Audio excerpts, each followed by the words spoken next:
Hi అండి. మీలో ఎంతమందికి పొన్నగంటాకు తెలుసు? పొన్నగంటాకు అయితే కంటికైతే చాలా మంచిదండి.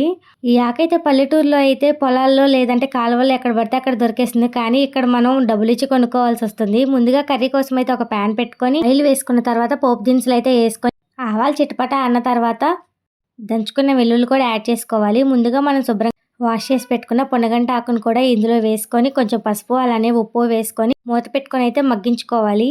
ఎప్పుడు మార్కెట్‌కి వెళ్ళినా చూస్తూ ఉంటాం కానీ ఎప్పుడైతే తీసుకురాలేదు. ఈసారి తీసుకొచ్చుకున్నాము. కర్రీ అయితే చాలా బావుందండి.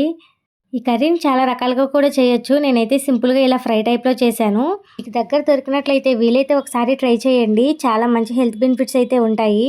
చేసుకోవడం కూడా చాలా సింపుల్‌గా అయిపోతుంది. అంతా ఫ్రై అయిపోయిన తర్వాత లాస్ట్‌లో కొంచెం కారం యాడ్ చేసుకొని సర్వ్ చేసుకుంటే టేస్ట్ చాలా బావుంటుంది. వీలైతే ట్రై చేయండి. నచ్చితే లైక్ చేసి సబ్స్క్రైబ్ చేసుకోండి. Thanks for watching. By by. Follow for more.